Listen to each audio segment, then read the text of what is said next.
លទ្ធផលការប្រកួតសំខាន់ៗនៃពានរង្វាន់ FA Cup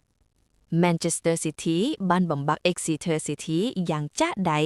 ដោយក្រុមមេឃៀវ Manchester City បានបង្ហាញទម្រង់លេងយ៉ាងសាហាវដោយបានយកឈ្នះ Exeter City ក្នុងលទ្ធផលមិនគួរឲ្យជឿ10-1កីឡាករចំណូលថ្មីអង់ធ្វ៉ាន់សេមេញ៉ូរកបានគ្រាប់បាល់ដំបូងក្នុងប្រកួតដំបូងរបស់គេខណៈដែលយុវជន Ryan McAdoo ក៏បានបង្ហាញខ្លួនយ៉ាងអស្ចារ្យផងដែរចំណែកឯអ្វីដែលធ្វើឲ្យកាន់តែមានភាពភ្ញាក់ផ្អើលទៅទៀតនោះគឺក្រុម Wrexham និង Macclesfield បានធ្វើឲ្យក្រុម Premier League ហាលអរ៉ៃពលគឺក្រុម Wrexham លីកទី2បានបង្កើតប្រវត្តិសាស្ត្រដោយទម្លាក់ Nottingham Forest តាមរយៈការទាត់បាល់កាត់សេចក្តីពេណាល់ទី4-3ក្រោយស្មើគ្នា3-3ក្នុងម៉ោងធម្មតាអ្នកចាំទី Arthur Okonkwo ក្លាយជាវីរបុរសដោយសង្គ្រោះបាល់ពេណាល់ទីបាន2គ្រាប់រីឯក្រុម Macclesfield ដែលជាក្រុមក្រៅលីកអាជីព Non-League បានធ្វើឲ្យពិភពលោកភ្ញាក់ផ្អើលដោយយកឈ្នះម្ចាស់ការពារជើងឯកឆ្នាំមុន Crystal Palace 2-1សម្រាប់ជំនួបក្រុមធំវិញមាន Aston Villa ទម្លាក់ Spurs នៅកីឡដ្ឋាន Tottenham Hotspur ដោយក្រុមភ្ញៀវ Aston Villa បានយកឈ្នះម្ចាស់ផ្ទះ Spurs 2-1ក្របបាល់ជាជំនះរកបានដោយ Buendia និង Rogers ដែលជួយឲ្យក្រុមរបស់លោក Unai Emery ឡើងទៅជុំបន្ទាប់យ៉ាងមានទំនុកចិត្តការប្រកួតរវាងក្រុម Charlton Athletic និង Chelsea ក្នុងពានរង្វាន់ FA Cup ជុំទី3សម្រាប់លទ្ធផលនៃការប្រកួតក្រុមម្ចាស់ផ្ទះ Charlton 1 Chelsea 5ដែលធ្វើឲ្យអ្នកចាត់ការថ្មីលោក Liam Rosenior ដឹកនាំ Chelsea ទទួលបានជ័យជំនះយ៉ាងចាស់ដៃក្នុងការបង្ហាញខ្លួននៃការដឹកនាំលើកដំបូងរបស់លោកការប្រកួតនេះបានធ្វើឡើងនៅកីឡដ្ឋាន The Valley ដែលជាផ្ទះរបស់ Charlton ទោះបីជាក្រុមម្ចាស់ផ្ទះព្យាយាមតស៊ូយ៉ាងណាក៏ដោយក៏កម្រិតលេងរបស់ក្រុមមកពី Premier League នៅតែលើមលប់ជាពិសេសក្នុងវគ្គទី2ក្នុងវគ្គទី1 Chelsea គ្រប់គ្រងបាល់បានរហូតដល់ 88% ប៉ុន្តែត្រូវរងចាំរហូតដល់នាទីបន្ថែម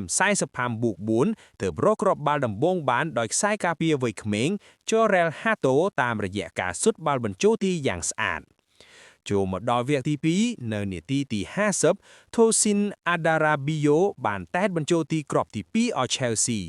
ទោះជាយ៉ាងណា Charlton បានធ្វើឲ្យអ្នកគាំទ្ររំភើបចិត្តនៅនាទីទី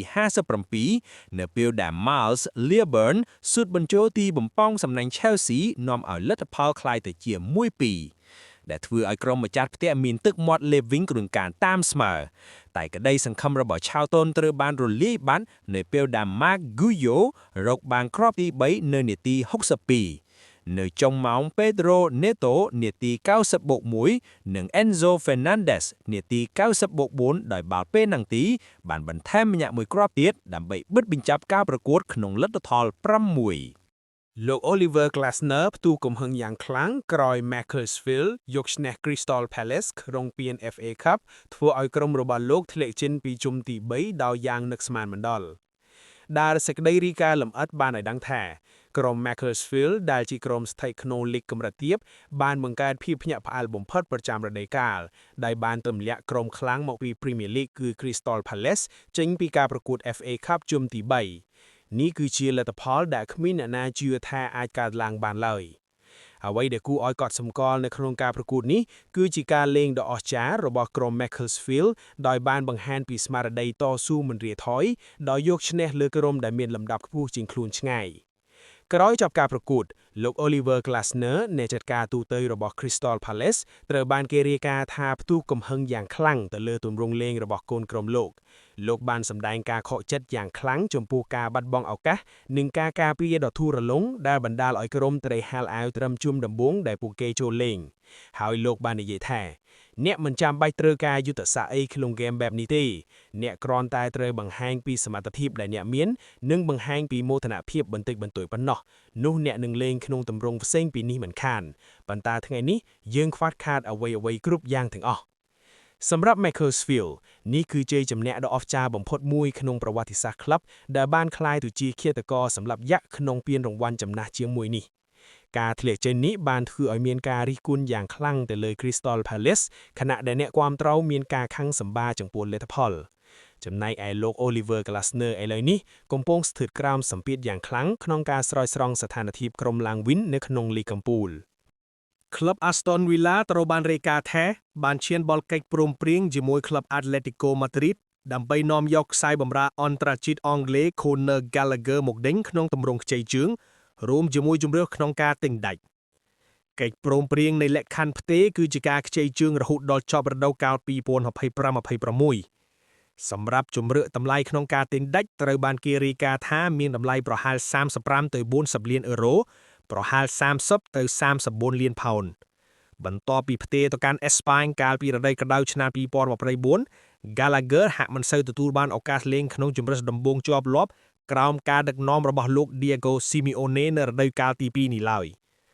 លោក Unai Emery ចង់បានខ្សែបម្រើដែលមានថាមពលនិងបទពិសោធន៍ក្នុង Premier League ដើម្បីមកពង្រឹងតំបន់កណ្ដាលសម្រាប់ការប្រជែងយកកៅអី Champions League និងពានរង្វាន់ FA Cup ដែលពួកគេទើបតែយកឈ្នះ Spurs ការត្រឡប់មកកាន់ Premier League វិញរបស់ Gallagher នឹងក្លាយជាការបន្ថែមដ៏សំខាន់សម្រាប់ Aston Villa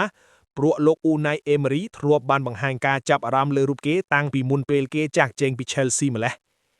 ចាប់តាំងពីផ្ទេរពី Chelsea ក្នុងតម្លៃប្រហែល36លានផោនកាលពីរដូវក្តៅឆ្នាំ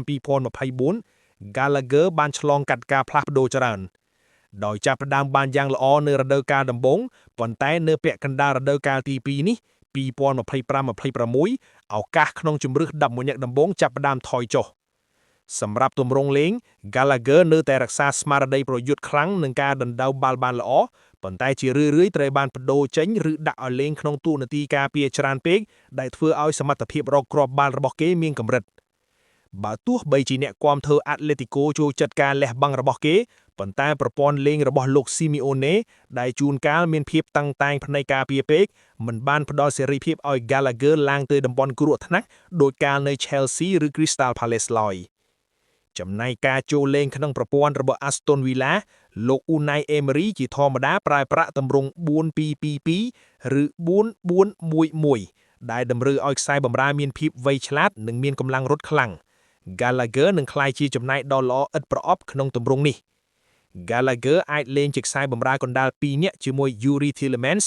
ឬ Amadou Onana គេនឹងដើរតួយ៉ាងជាអ្នករត់កាត់បាល់និងបង្កើនសម្ពាធលើគូត្រូវ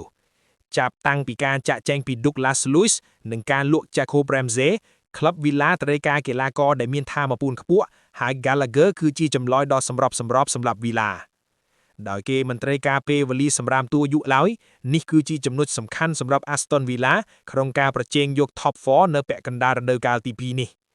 ហើយ Gallagher នឹងជួយឲ្យតំបន់កណ្ដាលរបស់ Villa កាន់តែរឹងមាំក្នុងការតតាំងជាមួយក្រុមធំៗលោក Emery ចូលចិត្តឲ្យខ្សែបម្រើកណ្ដាលម្នាក់ឡើងទៅជួយប្រយុទ្ធ Gallagher មានសមត្ថភាពល្អក្នុងការរត់ចូលប្រអប់ទីនៅពេលត្រឹមត្រូវដើម្បីរកគ្រាប់បាល់មួយវិញទៀតគេធ្លាប់ជាប្រធានក្លឹប Chelsea ដូច្នេះគេនឹងនាំមកនៅបទពិសោធន៍និងភាពជាអ្នកដឹកនាំទៅក្រុមបន្ថែមទៀត